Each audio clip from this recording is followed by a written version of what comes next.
Hazia.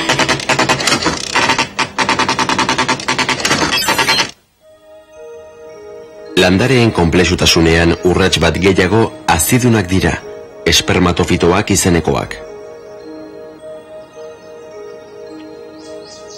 Talde honetakoak dira koniferoak, ala pinuak eta nekostak. Hauetan zelula sexualek ez dute harremanean jartzeko urik behar, haziak sortzen baitituzte. Haziak lurreratutakoan, erne eta espezie bereko ale berri bat ematen dute urte batzutako prozesuan. Gaur egun lurreko oianetatik eren bat inguru landare mota hauekin osaturik dako. Talde honetakoa da gure planetako izaki bizirik handiena, sekuoia, 100 metroz gora hazi daitekeena.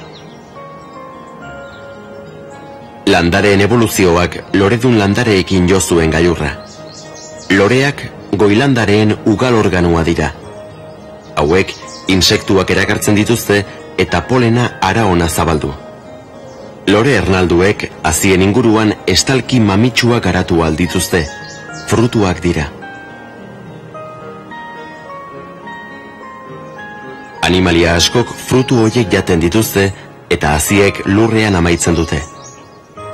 Ernalkuntza gertatzeko, loreek insektuen laguntza behar dute, eta horregatik sarritan oso kolore deigarriak izaten dituzte. Euren kolore eta usainez, loreek insektuak erakartzen dituzte, eta hauek polena organo harretatik emeetaraino garraiatzen dute, han ernalkuntza gertatuz.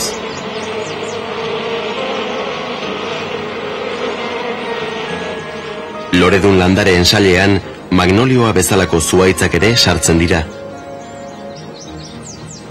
Orkidea hauek bezalako zenbait lorek sistema konplexuak garatu dituzte insektuak erakartzeko eta ernalkuntza segurtatzeko.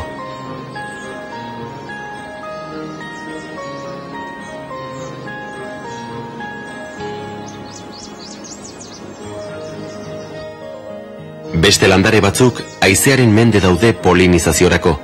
Hala nola, garia, garagarra edo Afrikako sabanak jazten dituzten belarrak. Loredun landareak dira landarerik anitzenak eta evoluzionatuenak, planeta guztian zehar zabaldu dira. Basamortuko klima latzean ere hor bizi dira, duela hainbat milioi urte utzi zuten urarekiko oso menpekotasun txikia erakutsiz.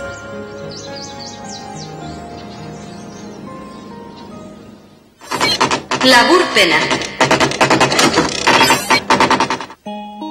Klorofila landarei kolore berdea ematen dien gaia da. Zuzen edo zeharki, animalia guztiak landareek fotosintesian sortzen dituzten konposatu organikoez elikatzen dira.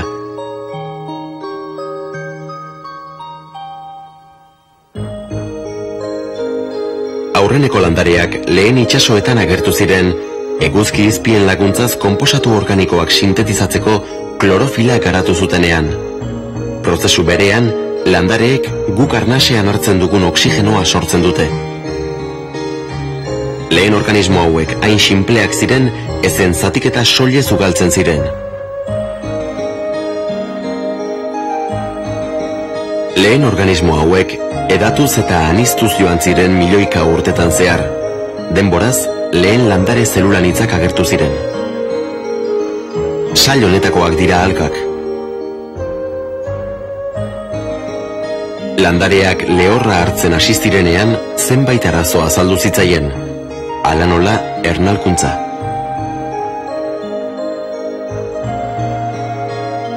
Landare hauen mailarik beherenetakoa goroldioak dira. Hauek gaur ere oso inguru ezea behar dute euren ugal prozesuak burutu ahal izateko.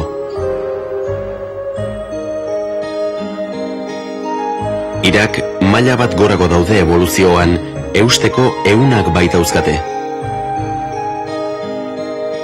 Antzina oso ugari ziren landare hauek ugalmen sexuala eta asexuala daukate espora bidez, eta eurok ere inguru ezea behar dute.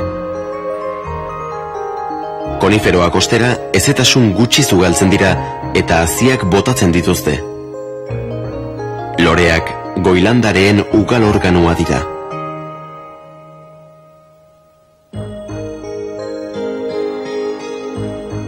Loreetan egundoko aniztasuna dago, naturako ikuskizunik ederrenetarikoa direlarik.